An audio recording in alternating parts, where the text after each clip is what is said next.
No Ceará tem histórias que eu considero interessantes, não é comparando, mas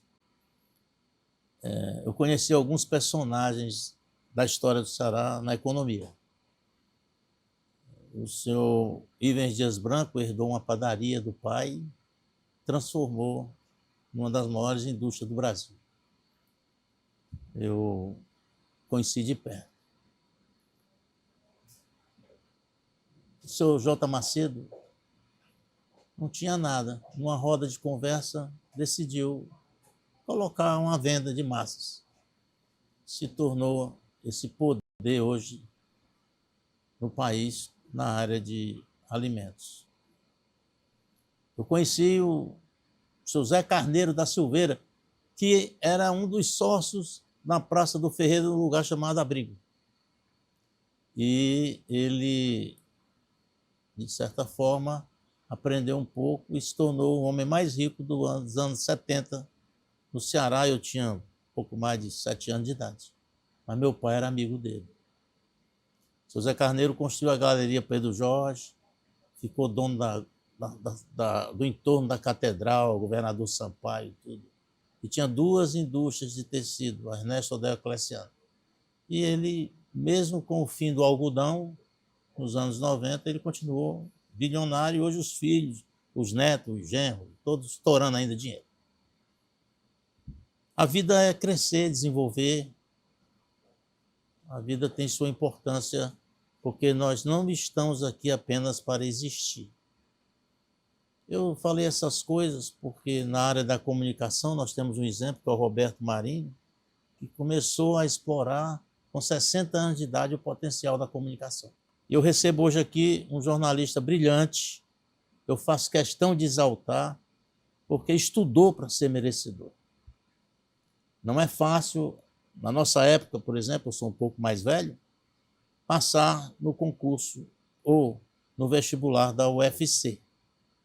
Era uma seleção de pessoas de alta capacidade e de quem estudou muito. Era um resultado, de certa forma, de uma infância bem feita, de uma adolescência estudando e de uma juventude onde as pessoas já projetavam a vida. Eu tenho a honra de receber aqui um jornalista que brilha. Ele tem uma carreira que nós vamos mostrar aqui um pouco e que é merecedor do lugar onde ele está. E eu fico feliz porque ele tem o carinho das pessoas lhe seguindo nas redes sociais e no dia a dia. Estou recebendo aqui o Chagas Vieira, companheiro, jornalista. Hoje é um homem brilhante naquilo que ele se propõe a fazer, que é cuidar da comunicação do governo do Ceará, o mais importante governo em resultados da região nordestina. E eu vou começar aqui mostrando um pouco para vocês do que o Chagas fez, de forma humilde, simples, e se agigantou porque leu, estudou. Hoje é um grande consultor, uma pessoa que sabe o que está fazendo. Então, Chagas, um prazer te receber aqui. Esse é um programa que a gente lançou e é uma honra para nós. Essa foto representa o quê, Chagas? Em primeiro lugar, Roberto, muito obrigado pelas suas palavras, me sinto honrado, né, feliz de estar aqui.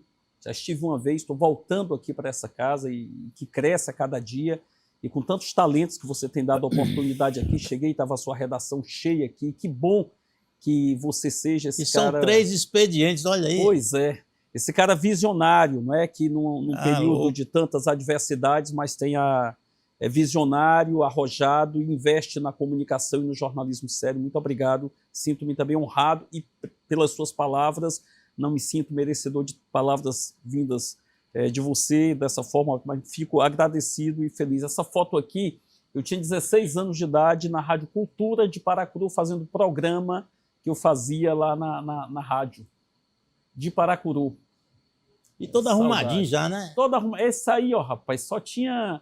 Como diz É aí o que é no estádio de futebol? É um estádio de futebol. Do Paracuru também? Paracuru também. Ali estava transmitindo o jogo, era repórter ao lado do nosso querido, saudoso radialista Paulo Henrique, um amigo que eu tinha de de infância e que nos deixou muito cedo, fazendo um mergulho no mar de Paracuru, acabou nos deixando, mas eu com 16 anos aí fazendo transmissão esportiva, com radinho de pilha aí no ouvido, e fazendo transmissão no estádio lá de Paracuru.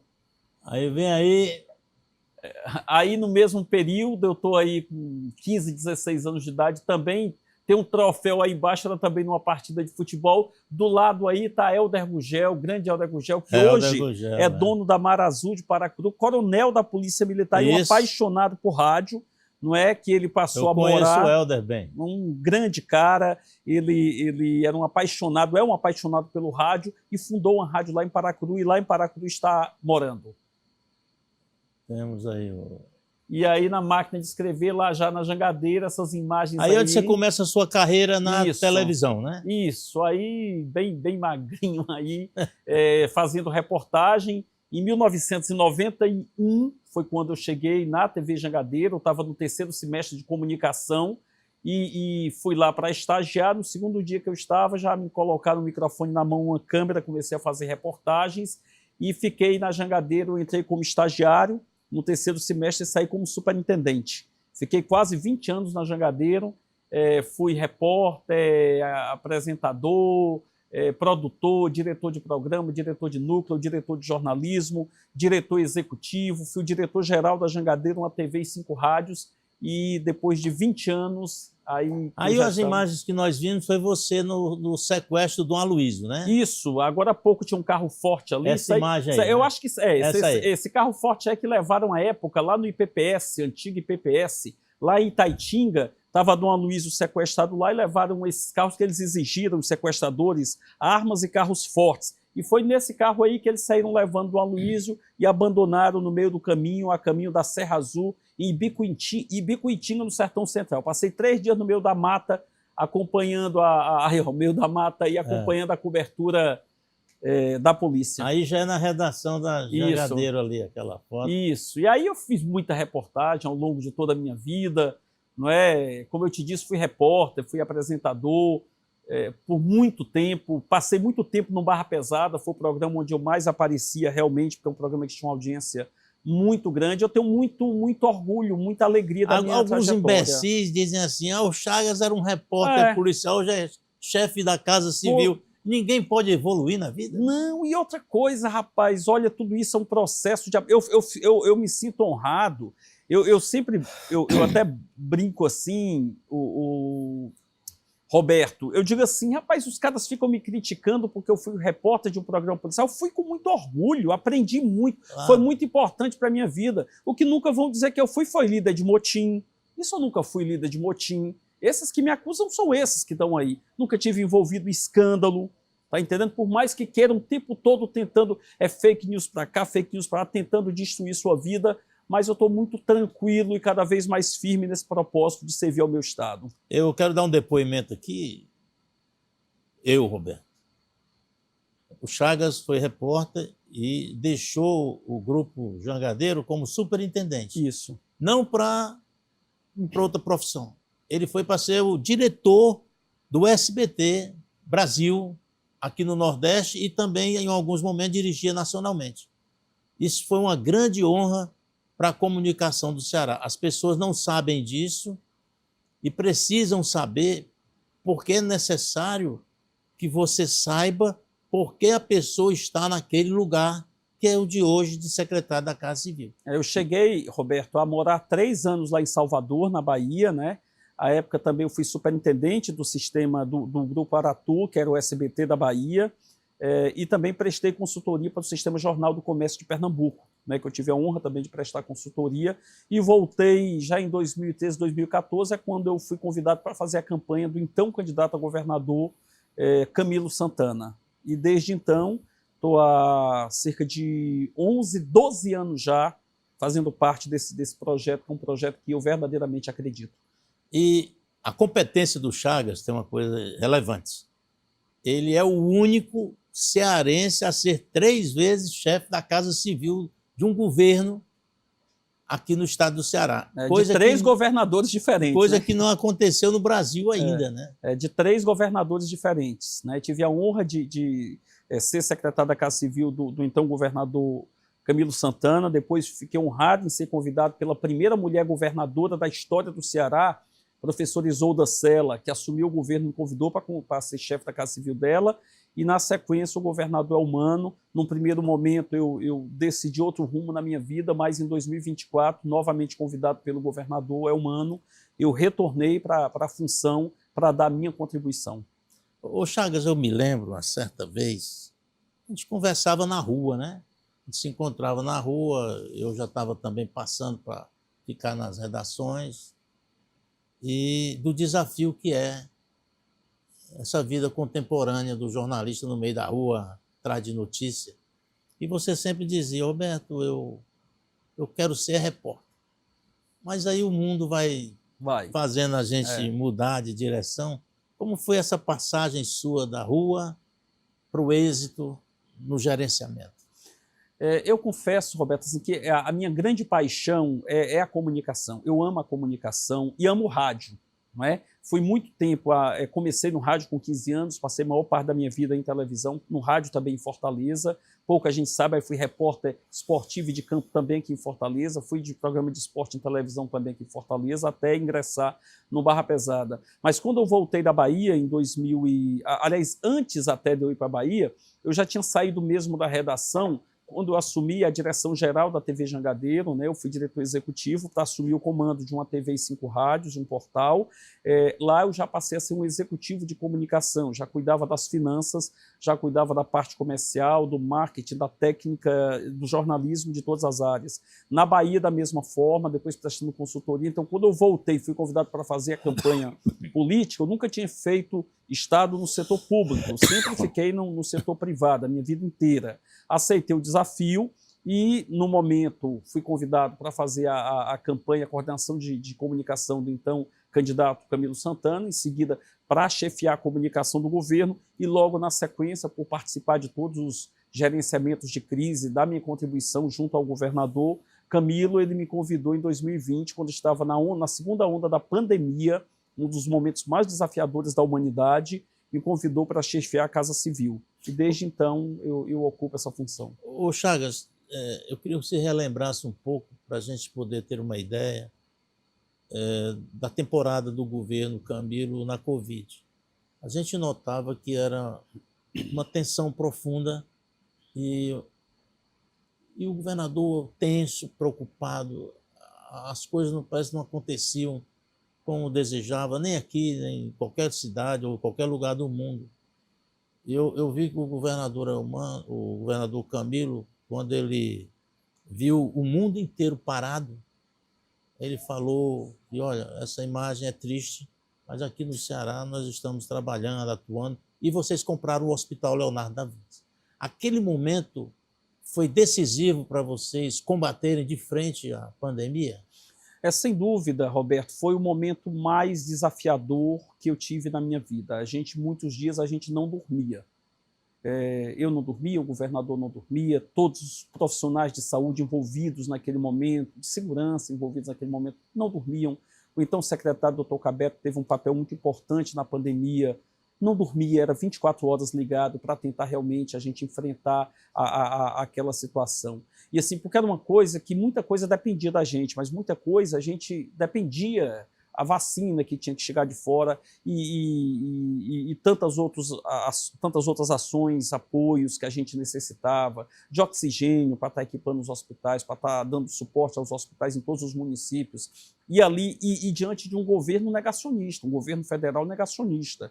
Então era uma situação muito difícil, porque nós vivíamos um momento que nós tínhamos um presidente da República que deveria ser exemplo, Bolsonaro, e que simplesmente ele debochava, né? Ele debochava da ciência, ele debochava do sofrimento das pessoas, e ele se via de mau exemplo para muita gente. Então, enquanto a gente tentava fazer com que as pessoas se conscientizassem da importância do isolamento social, porque a ciência dizia aquilo, da importância da vacina, porque a ciência dizia aquilo, da importância do uso da máscara, porque a ciência dizia aquilo, ele dizia tudo ao contrário e dava o exemplo tudo ao contrário. Então foi um momento muito desafiador, mas em momento algum a gente desistiu realmente de largar a mão da nossa população, todos os dias trabalhando. Alguns dias a gente dormia 2, 3 horas, a gente saía às vezes da sede do governo 1 hora da manhã, 5 horas o Camilo já ligava, Chagas está acordado, rapaz, olha, aqui está numa situação porque está faltando oxigênio no município tal. O prefeito ligava e dizia, olha, se não chegar oxigênio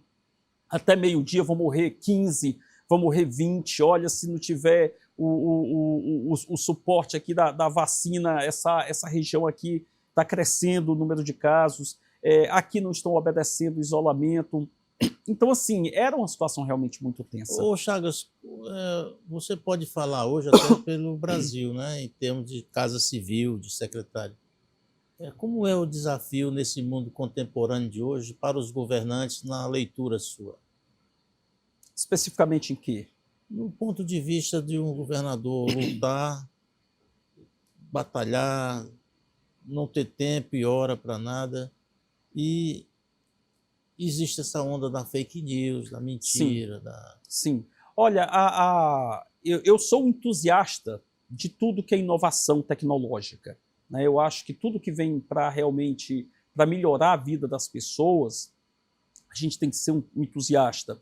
E eu acho que a tecnologia ela pode ser utilizada e muito bem utilizada por bem, como de fato é. Hoje a gente tem a cura de várias doenças que antigamente ninguém imaginava, mas ao mesmo tempo, como tudo é usado por bem, é usado também para o mal.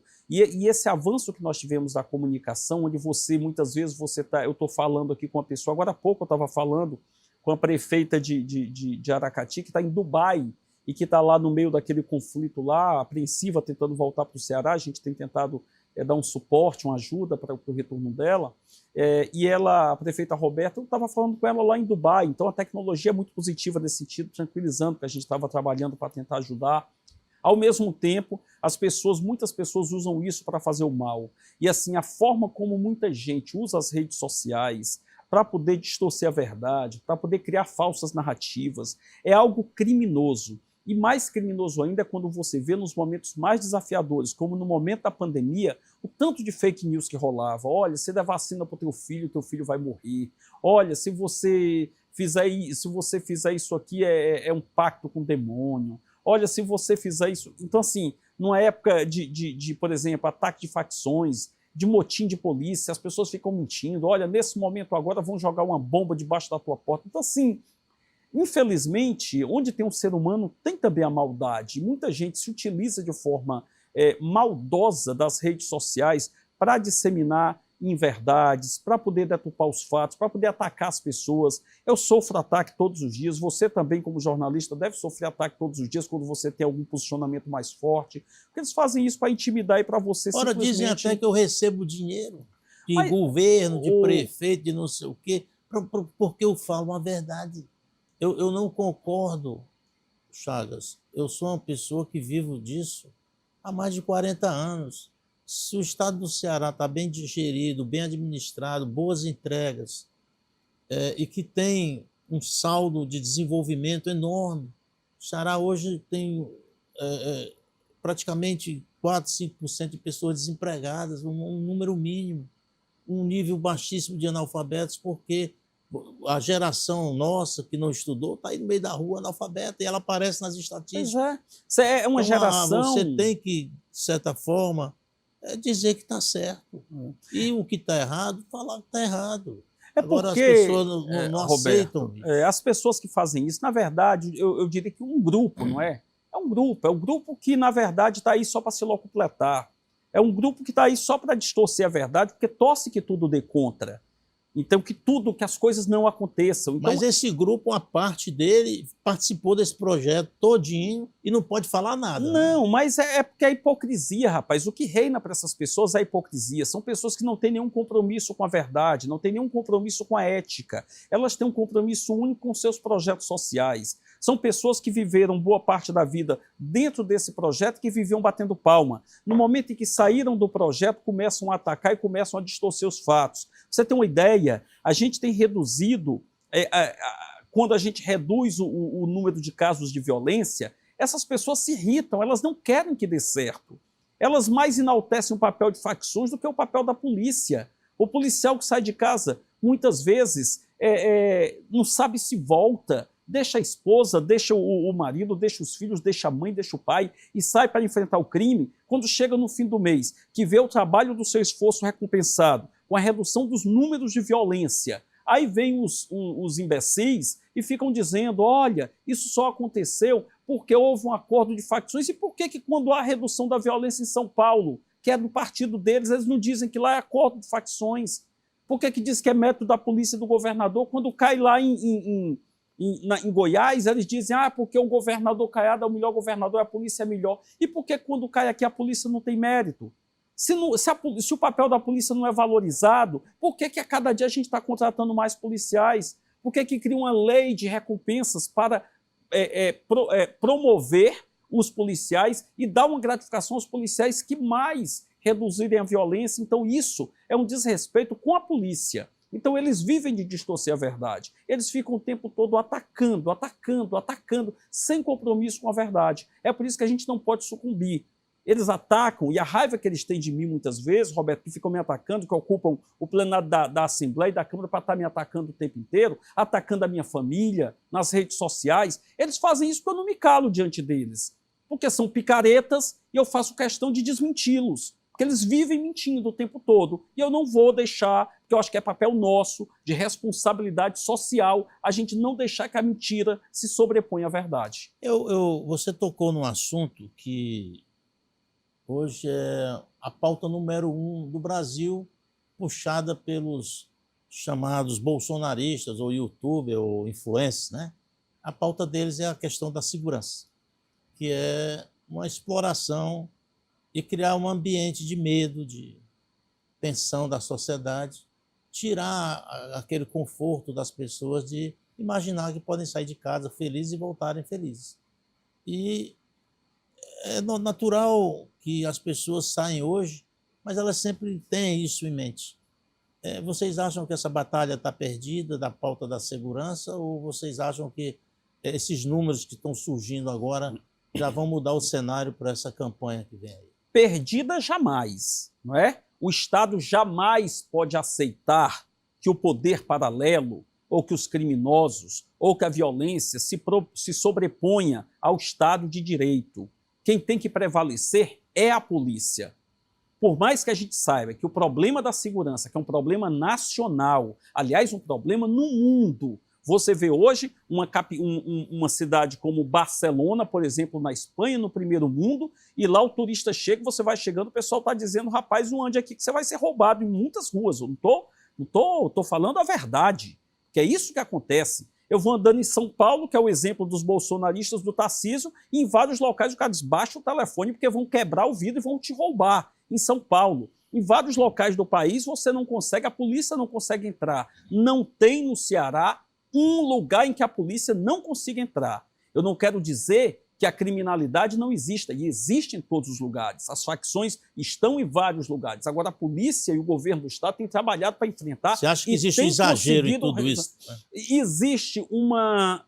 Eu diria que a situação da violência é uma situação grave, preocupante, mas o que eles fazem é fazer mais propaganda ainda da ação das facções, enaltecer as facções. Eles não enaltecem o trabalho da polícia. Eles mas aí é porque é uma enaltecem questão de conseguir votos, né? Mas é isso, porque são hipócritas, porque eles não estão preocupados com a população. Eles não estão minimamente preocupados com a população. Agora mesmo nós tivemos o mês de janeiro com menos homicídios dos últimos 17 anos, o mês de fevereiro com menos homicídios dos últimos 17 anos, o carnaval com menos mortes desde os últimos 17 anos, e eles não deram uma palavra para dizer, polícia, parabéns, governador, estamos torcendo que a coisa dê certo. Agora, se tivesse aumentado, eles estavam colocando aquele colete fake, uma arma aqui, fazendo aquele teatro de quinta categoria para dizer que a coisa não estava acontecendo, porque eles torcem que dê errado. Eles torcem que dê errado. Eles não querem que dê certo. Estou me lembrando aqui de um vídeo desse deputado Carmelo Neto com esse aparato, aí dizendo que o prefeito ia fugir da cidade, o prefeito saiu para falar com ele. Cara, é algo assim, mas eles vivem da mentira. É algo impressionante. Eles vivem da mentira. E muita gente ainda cai nessa mentira. O que mais me impressiona é que muita gente ainda cai. Ora, mas aliás, a gente, da natureza humana, dá para se esperar tudo de muita gente, não é? Tem seita que adora o diabo. Então tem pessoas que gostam de ser enganadas e vivem da mentira. Só pode adorar a mentira, porque esse pessoal é pego na mentira todos os dias. Todos os dias. Não estão preocupados. Me aponte um projeto dessa turma aí. Eles falam de Bolsonaro. Ah, a pauta é segurança. Muito bem. Bolsonaro ficou 4 anos como presidente da República. Me aponte um projeto de Bolsonaro para a segurança. Uma melhoria de Bolsonaro na segurança. Me fale um presídio que o Bolsonaro construiu aqui no Ceará. Uma delegacia. Uma viatura que o Bolsonaro mandou para o Ceará. Me diga um hospital que o Bolsonaro fez aqui. Uma escola. Nada. Nada. Foi um governo falido, de um projeto falido, de um bando de incompetentes que vivem da mentira, do ódio e que tentam enganar as pessoas dessa forma. Eu queria lhe fazer uma pergunta em cima dessa questão, fake news. Você fez 2 coisas ao assumir a Casa Civil que, de certa forma, essas questões foram no fígado da oposição, que foi o governo que não para, e você ter entrado nas redes sociais como a voz forte em defesa do governo humano. Isso mexeu com a tua vida? Eu diria, Roberto, que tudo que você passa a ter um protagonismo, ou você passa a encarar, você sai da zona de conforto e você passa a dar a tua cara, obviamente que de uma certa forma mexe, não é? O número de mensagens que eu passei a receber, de ataques que eu passei a receber, obviamente enormes, né? Assim, as pessoas mentindo, falando mentira, fazendo montagem. Outro dia me fizeram lá uma montagem que eu estava lá embriagado, caído numa mesa com uma garrafa de cachaça. Outro dia fizeram outra montagem. Outro dia um veículo nacional me mandou documentos que tinham sido falsificados em relação a mim. Então, assim, é claro que isso mexe, mas, Roberto, por incrível que pareça, é por isso que eu acredito, eu digo que a gente nunca pode deixar de acreditar, o número de pessoas que vem falar comigo e que manda mensagens dizendo, é isso aí, não sucumba, não se amedronte, não se acovarde. Me estimulando. Isso dá força. Então, por mais que esses caras aí, esse pessoal tente me intimidar com esse tipo de mensagem, na hora que eu entro lá, cara, o que me esculhamba em determinados perfis é um negócio assim, vem de gente que eu acho graça. Quando não é robô fake, é dessa turma aí que realmente acha que vai intimidar e não intimida. Então, assim, eu tenho desmentido as fake news, continuarei fazendo isso, não vão me intimidar nesse sentido, entendeu? Então, assim, sabe o que? Eles estão provando do veneno. Eles ocupavam as redes sociais e mentiam. Só que agora eles estão sofrendo do pior veneno. Você sabe daquela história do super-homem? Quando você coloca lá aquele elemento, é a kriptonita. Aí ele, né? O super-homem, quando você coloca a kriptonita... Ele arreia. Ele arreia, né? O vampiro, quando você coloca a luz aqui do dia, ele arreia. Essa turma, quando você coloca a verdade, aí eles sofrem, viu? Eles abominam a verdade. Eles não sabem conviver com a verdade. Eles só sabem conviver com a mentira, com a baixaria, unicamente. Ô Chagas, você triplicou o número de seguidores no Instagram após esses seus movimentos. Você tem em torno de 6, 7 milhões de visualizações por mês, porque são pessoas que não querem lhe seguir, querem só ouvir o que você está dizendo. É mais ou menos isso a explicação na internet. E do Instagram, por exemplo. Isso lhe consagra como um homem que trabalha a imagem de um governo, que defende aquilo que você acredita? Eu defendo aquilo que eu acredito, aquilo que eu sei que é o que o Ceará precisa, porque é um projeto que realiza, Roberto.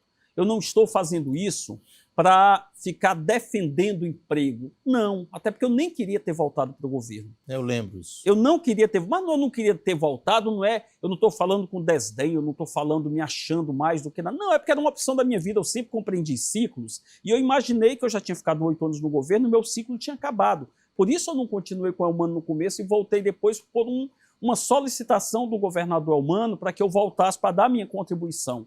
Mas assim, eu não me apego a cargo nem a poder, não é? Eu gosto de realizar missões e cumprir aquilo que eu acredito. Então, esse é um projeto que ampliou os hospitais para o interior, que investe na educação nas escolas de tempo integral, que apoia fortemente a segurança para enfrentar a criminalidade.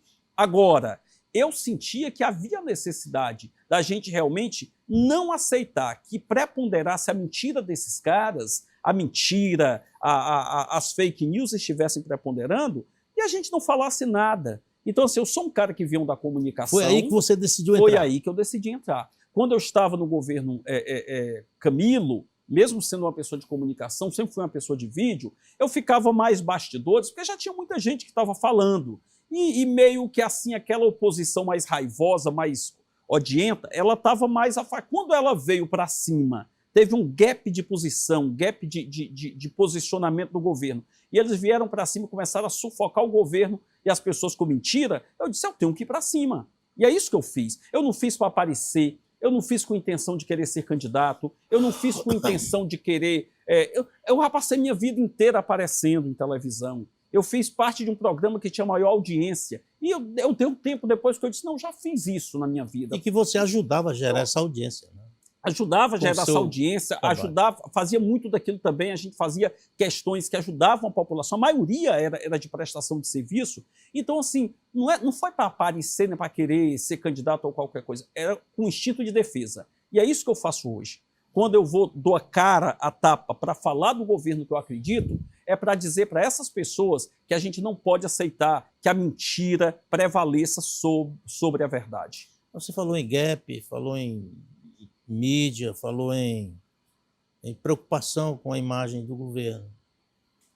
Como é essa estratégia sua em relação a essa grande aparição, não só sua, mas do governador, que mudou completamente a imagem a partir da sua chegada na Casa Civil ano passado? Nós vivemos na era da comunicação, Roberto. Quando você não usa para o bem, é usado para o mal.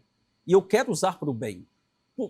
Por um compromisso que deve ser de todo o governo, ser um governo transparente, dizer para as pessoas o que está acontecendo, de uma forma muito franca, muito clara, falar para as pessoas que nós temos, obviamente, onde há falhas, reconhecer onde há falhas, onde há problemas, reconhecer onde há problemas, aquilo que avança, passar para a população aquilo que está avançando, sem dourar pílula, sem tentar distorcer fatos, nem esconder a verdade. Agora, é uma obrigação do ente público, é uma obrigação do servidor público, e nós somos servidores públicos, estar prestando contas para a população. E nesse momento você pode usar isso muito favoravelmente. Então, quando tem determinado problema, eu vou lá e digo, olha, pessoal, está acontecendo um problema assim, mas isso está sendo trabalhado para resolver. Foi isso que nós fizemos na pandemia inteira com o Camilo. Quando estava lá, que muitas vezes a gente não conseguia a vacina, ou não chegava, ainda tinha chegado o oxigênio, mas todo dia a gente fazia uma live lá com o governador Camilo e dizia, pessoal, nós estamos trabalhando para enfrentar, não chegou hoje, mas a gente está lutando para chegar, porque a gente tem que estar prestando contas para a população. É o que a gente faz hoje, quando eles chegam e dizem algo que não é verdade. Por exemplo, outro dia disseram lá, olha, uma obra que está abandonada porque o governo, a obra nem do governo era. Não era uma obra do governo, era convênio que tinha sido feito com um determinado município e que lá a construtora não tinha dado continuidade à revelia do governo. Mas eles vão lá, porque eles não têm um compromisso com a verdade, e querem atacar. Então, cumpre a nós e dizer para a população o que está acontecendo é isso. A verdade dos fatos é essa. E o que vocês estão fazendo é mentira. É o que eles fazem o tempo inteiro. O tempo inteiro mentem. O tempo inteiro mentem. A gente vai lá e desfaz a mentira. Essa sua aparição, assim, não respondendo, mas esclarecendo, né, como você está colocando, que você Sim. não inventa nem aumenta, você esclarece, né? Isso. Pelo menos é o que eu entendi. Isso. Você já sente na rua, quando você vai nos lugares, muito, que as pessoas comentam isso com você? Eu vi você no supermercado, certa vez, falando, e as pessoas chegavam. Muito, tem Roberto. Essa resposta? Tem. Eu tenho sentido muito. Eu tinha sentido assim, quando eu era de televisão, mas lá atrás, tinha muito, né? Porque a televisão sempre penetrou na casa das pessoas, ainda é um veículo muito forte. Depois eu mesmo fiquei meio no serviço mais burocrático, como executivo de comunicação, e aparecia menos, fui para a Bahia, fiquei um tempo fora. Hoje muita gente ainda lembra da televisão. É muito engraçado que quando eu saí da Jangadeiro, está com quase 15 anos, as pessoas chegam e dizem assim, rapaz, eu lhe assisto todo dia. Às vezes é porque vem nas redes sociais, acho que está me vendo ainda ainda na televisão. Mas eu sinto muito, onde eu ando assim, há uma receptividade das pessoas. Claro, de vez em quando também eu passo, dá um grito aqui no ouvido do contrário, mas também nunca teve no fato de uma coisa de desrespeito. Você anda com segurança, não? Não. Eu vejo você no meio da rua gravando. Não ando com segurança, não. Não ando com segurança, não. Segurança de Deus aí, que é o meu maior protetor. Eu vejo você com sua netinha. Com o meu maior protetor, com a minha família. Não ando porque, sabe, Roberto, eu não ando fazendo mal para ninguém, cara. Eu não vivo fazendo mal. Pode ser até que eu esteja mesmo incomodando muitas pessoas que estavam numa zona de conforto para estar fazendo mal. Mas eu não faço isso para estar atacando, eu não ataco de forma pessoal a ninguém. Você nunca me viu e nunca me viram estar lá fazendo ataques pessoais às pessoas. Eu vou para o debate político.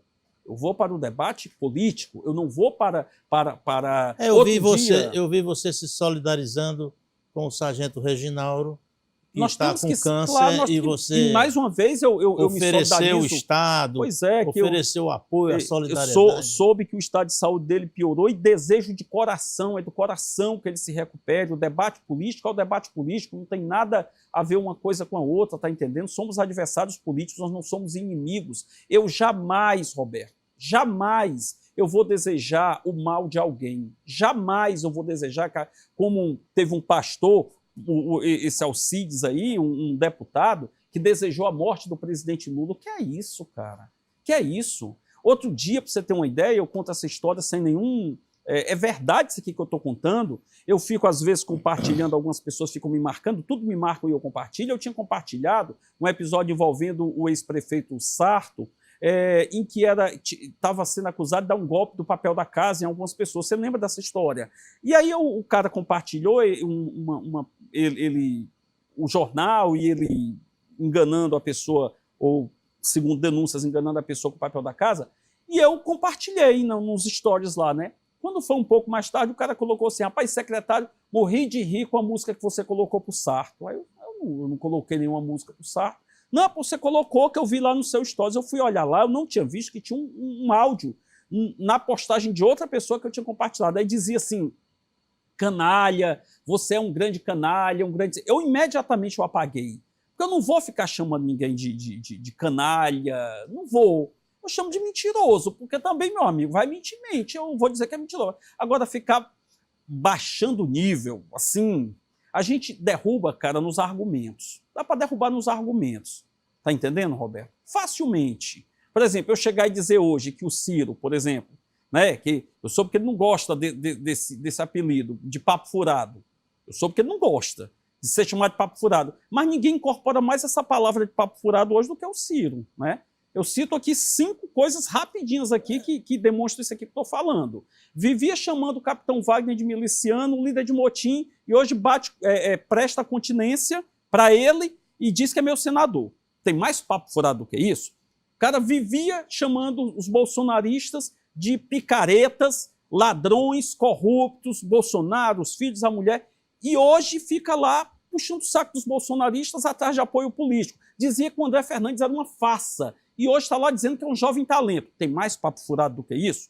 O cara vive criticando a gestão e estava lá abraçado com quem? Dizendo que o cara é muito bom de gestão, um exemplo de gestão, e ele era o principal conselheiro do Sarto, que foi um desastre na gestão, e ele foi um dos criadores da taxa do lixo e defendeu a taxa do lixo. Isso não é papo furado?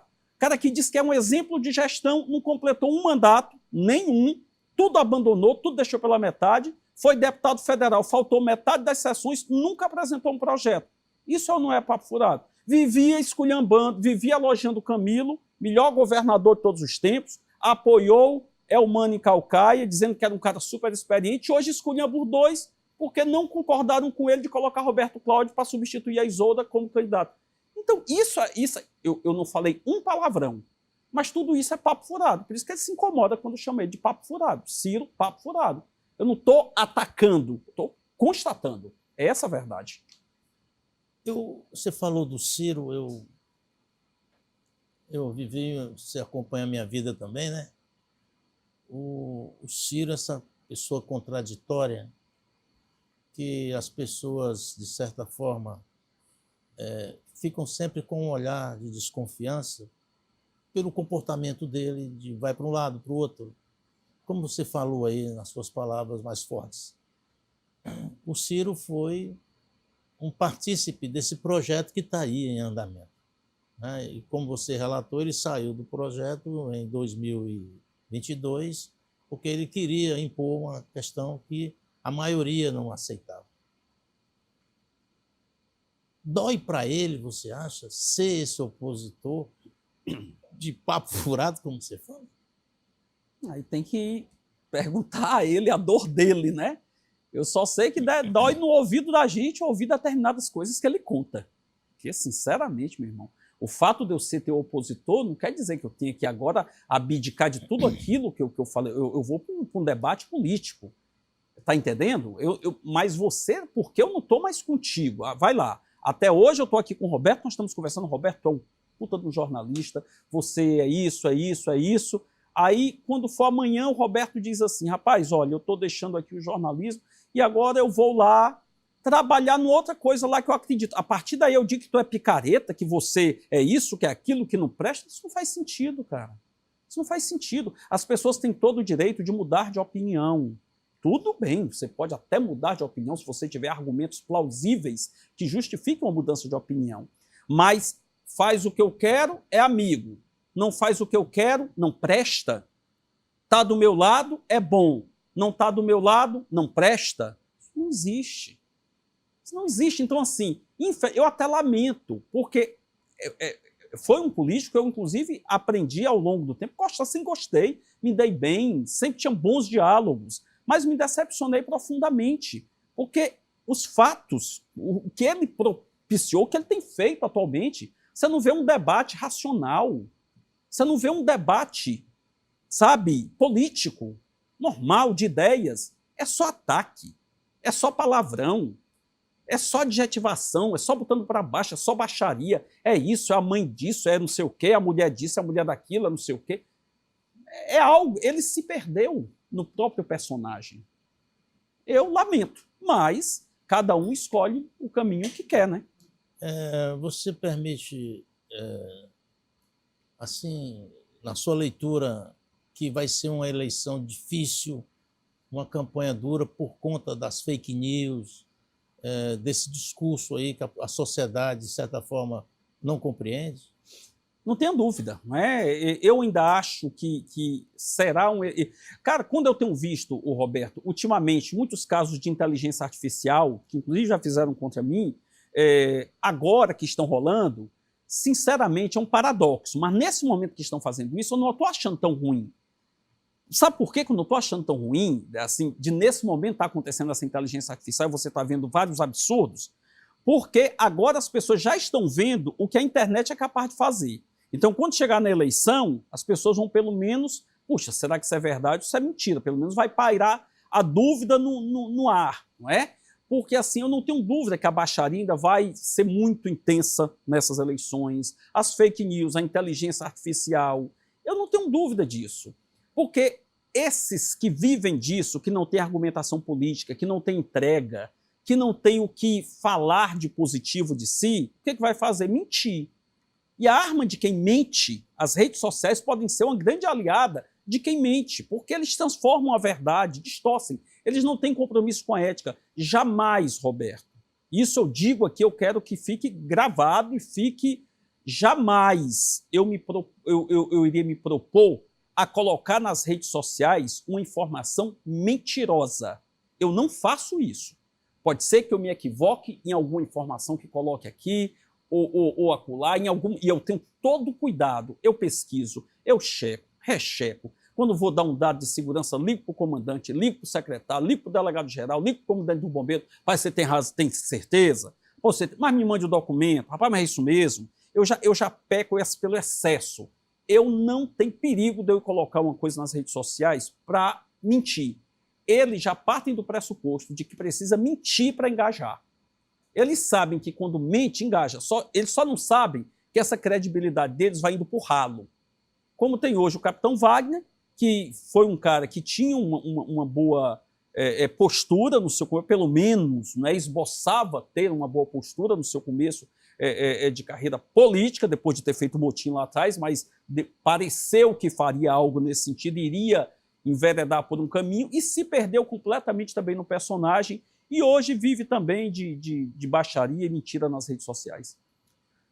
Ô Chagas, a gente está caminhando já para a parte final aqui do programa. Eu não poderia deixar de lhe perguntar algo que, de certa forma, a sociedade quer saber. Onde vai chegar o governo Elmano até dezembro, do ponto de vista de entregas, né? Vocês têm feito aí uma movimentação muito grande no Ceará inteiro. O que é realmente que está sendo entregue, o que é que vai ser entregue e o que é que vai ficar ainda para um novo mandato, se acontecer? Roberto, eu estou muito confiante que nós vamos terminar este ano aqui. Nós estamos iniciando o mês de março, ainda temos aí praticamente 10 meses de governo, né? Tivemos 3 anos e 2 meses, de muitas entregas. O governo Elmano será, sem dúvida, o governo com maior número de entregas da história do Ceará, com mais escolas entregues, com mais escolas de tempo integral, com mais expansão de saúde pública para o interior do estado. Pra você ter uma ideia, essa turma que fala, que fica criticando, esse grupo que está aí, que tem lá Ciro, Roberto Cláudio, nunca fez um hospital regional. Tudo foi feito pelo grupo aqui que está com a gente, desde CID, Hospital Regional de Juazeiro, Hospital Regional de Sobral, Hospital Regional de Limoeiro, Hospital Regional de Quixeramobim, Hospital de Itapipoca, Hospital de Crateús, que está sendo feito e concluído até o meio do ano, Hospital de Baturité, que está sendo feito, Hospital de Iguatu, que está sendo feito, Hospital Universitário, um dos maiores do Brasil, que já foi entregue. Então, são muitas entregas. O tratamento do câncer para o interior, mais estradas, mais areninhas, mais centros de educação infantil. Isso aqui não é discurso político, são fatos, é o que está acontecendo agora no Ceará. Nós temos obras nos 184 municípios cearenses e não tenho nenhuma dúvida de que encerraremos a gestão, esta primeira gestão de Elmano, que eu sei que a população vai honrá-lo com a reeleição, porque vai saber reconhecer o trabalho que está sendo feito de um homem simples, trabalhador, sincero, que não tem talvez a mesma oratória desses que ficam aí de papo furado, e vai saber reconhecer e com certeza vai saber reconduzi-lo. A história mostra que as eleições no Ceará, elas sempre foram muito competitivas, a não ser com a eleição do Cid e a reeleição do Camilo, né? Onde o Cid praticamente demoliu o Lúcio Alcântara, com mais de 60% dos votos, e o Camilo é o maior recordista de vitória eleitoral no Ceará, teve quase 80% dos votos no projeto dele de reeleição. As eleições para prefeito de Fortaleza também têm sido muito duras aqui na capital nos últimos anos. Você, como um estrategista, o que é que você enxerga aí para frente? Uma eleição complexa? Você acha que vai desmoronar, vai chegar o que você chama a hora da verdade? Sinceramente, Roberto, obviamente hoje as coisas estão cada vez mais dinâmicas, óbvio. Eu falo a preço de hoje. Temos um contexto nacional, temos um contexto local, há uma influência também grande da eleição nacional na eleição local quando se trata de presidente e governador, ao contrário das eleições municipais, onde tem uma interferência, mas não é tão grande. As eleições municipais elas são mais locais, não é? A eleição estadual ela tem uma verticalização maior. Então, assim, mais a preço de hoje, eu não tenho nenhuma dúvida de que Elmano será reeleito no primeiro turno, e Lula também será reeleito. A preço de hoje, eu não tenho nenhuma dúvida disso.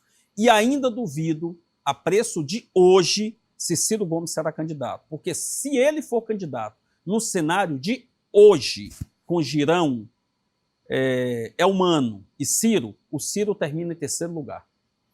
Qual é a A lógica desse seu raciocínio, a informação que você tem. A lógica do meu raciocínio é isso que eu digo, isso não é torcida, isso é girão, realmente análise. Um girão crescendo, por exemplo? Isso não é torcida, isso é realmente análise. Nós estamos, eu não quero ser o dono da verdade, eu estou dizendo o meu pensamento, que qualquer pessoa pode concordar ou discordar, isso faz parte da democracia. Mas eu me apego numa lógica, na realidade de que nós ainda vivemos num país muito polarizado. Essa polarização que ainda tem de um lado Lula e do outro lado Bolsonaro, ela só vai acabar no Brasil quando essas duas figuras não estiverem em cena. Aí eu acho que começa a caminhar um pouco mais para o meio. Nesse momento ainda existe uma polarização muito grande. E quando essa campanha se iniciar e vier de cima também a repercussão, eles dizem assim, não, vai ter que...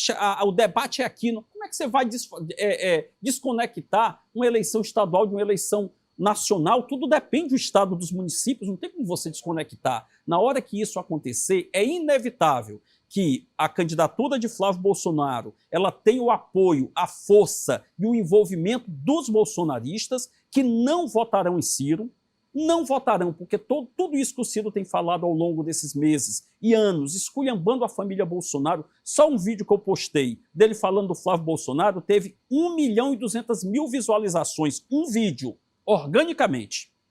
São muitos dos vídeos ele esculhambando. Então o bolsonarismo, ele não vai se apegar, ele não vai ficar com quem está esculhambando o bolsonarismo. E não vai, quem é Lula também não vai apoiar ele, porque ele já falou 1000 absurdos do Lula. Girão vai abraçar esse bolsonarismo e Flávio duvido muito que queira pegar o tempo dele de televisão, de apoio financeiro e entregar nas mãos de uma pessoa que não vai defendê-lo. Porque o Ciro jamais vai defender Flávio Bolsonaro, porque ele sabe, é uma faca de dois gumes. Se ele defende, ele é queimado para o cearense. Se ele não defende, ele é queimado para os bolsonaristas. Então, essa é a lógica. Aí você diz, por que hoje os bolsonaristas estão apoiando Ciro? Rapaz, hoje é um jogo de faz de conta dessa turma para poder manter minimamente uma oposição coesa. Minimamente. Essa eleição ainda não chegou nas pessoas. Essa eleição está em meia dúzia de pessoas que vivem da política. A população hoje está pouquíssimo interessada se tem eleição ou não tem eleição. Quando for lá para julho, agosto, é que ela começa a querer saber alguma coisa de eleição. Eu vi Chagas, alguns influencers, né, que chama, pregando que já existe o eleitor que vai votar Lula e Ciro. Você acredita nesse fake news aí? Zero. É claro que sempre vai ter 1, 2, 3, 4, nada é 100%. Agora, a imensa maioria de Lula, que é a distância de Ciro, e a imensa maioria de Bolsonaro, da mesma forma. Eu vou agora fazer uma pergunta, Chagas, que para mim é importante e para o público, eu acho também. Você é vencedor de uma eleição em 14, vencedor de uma eleição em 18, em 22 e vencedor de uma das missões mais difíceis para você, que foi essa eleição do Evandro, né, prefeito de Fortaleza, onde eu insisti na vitória, as pessoas próximas a você, e eu fiz a pesquisa de boca de urna, eu fui o único que fez. E anunciei aqui, nesse estúdio, que o Evandro ia ganhar com a diferença de 1% a eleição contra o André Fernandes. E expliquei para o público que a motivação do crescimento do André Fernandes foi justamente o ajuntamento de pessoas que participavam antes do projeto que hoje é liderado pelo Eumano, o Camilo, o Cid, enfim. Dá para contar um pouco dessas histórias aí emocionantes, principalmente essa do Evandro? Eu participei desde a primeira campanha de Camilo, em 2014, como você bem disse, eu estava mais na parte de comunicação. Depois eu passei a ter uma proximidade a partir de 2015 muito forte com o Camilo, então na campanha de 2018 eu já estava muito mais presente, né, porque a gente já tinha uma relação de muita amizade, cumplicidade. Na de Eumano de 22, quando houve aquela separação, eu diria que foi um dos momentos mais tensos, porque faltava pouco mais de um mês para a eleição, e aí o governo se dividiu pela metade, eu era chefe da Casa Civil, então eu tinha que me dividir entre estar na Casa Civil e na campanha do Eumano, e assim, e só tinha praticamente eu mesmo, porque o Camilo saía com o Eumano andando no Ceará, e eu ficava cuidando da parte de estratégia de comunicação, junto com o nosso pessoal que fazia a campanha do marketing, competentíssimos amigos, parceiros de luta, Carla e Mário, que estavam à época, e eu ficava me dividindo entre o governo, que estava dividido, e ao mesmo tempo a campanha, debate, acompanhando Elmano, ia para preparação de debate com Elmano, fazia o debate com ele antes dele ir para um debate. E na do Evandro foi praticamente da mesma forma, porque assim, o Evandro entrou no PT pouco tempo antes, não é? Fizemos uma campanha realmente muito tensa aqui em Fortaleza, mas eu nunca duvidei de que nós venceríamos aquela eleição. Inclusive, quando foi no mês de julho, nem tinha tido as eleições, nem tinha tido as convenções, eu fiz uma postagem que viralizou, não tinha tido as convenções, ainda tinha uma dúvida se seria o candidato Roberto Cláudio Sarto, e as pesquisas, quando colocavam Capitão Wagner lá com 40 e tantos por cento, Sarto com 30 e tantos por cento, Evandro com 5, 6, André Fernandes com 8, 9, 10. E naquele momento eu fiz uma postagem e dizia: ainda terão as convenções para definir os candidatos, mas o que vai acontecer vai ser o seguinte: o Capitão Wagner vai derreter, todos os votos dele vão para o André Fernandes, Sarto vai derreter, esses votos vão migrar para Elmano, Evandro e André irão subir e os dois irão disputar a eleição. E Evandro vai vencer essa eleição. Isso eu dizia muito lá atrás. E quando faltava 10, 15 dias, mais ou menos, para a eleição, eu tinha, assim, absoluta certeza de que a gente chegaria próximo. O que houve ali no final, a gente chegou... é que muita gente que já foi no voto útil do André, sabendo que o Sarto não ganhava mais, o Capitão não ganhava mais, aí o André subiu um pouco mais ali no final. E no segundo turno, todos se juntaram contra nós. Estavam lá só o Evandro, sozinho. Estava o André, estava o terceiro, que foi o Sarto, o quarto, que foi o Capitão, e o quinto, que foi o Girão. Os quatro, juntando os votos dos quatro, mais a diferença do André, eles tinham 25 pontos na nossa frente, para a gente tirar em 15 dias. Nós tiramos esses 25 pontos em 15 dias e ganhamos a eleição. É a história. É a história. Agora, para finalizar aí, né? Você vai deixar o governo? Vou. Qual é o projeto? Na verdade, Roberto, assim, isso já foi conversado com o Elmano, já foi conversado com o Camilo, com o Evandro, com todos que fazem parte do governo, e deverei me desincompatibilizar no dia 4.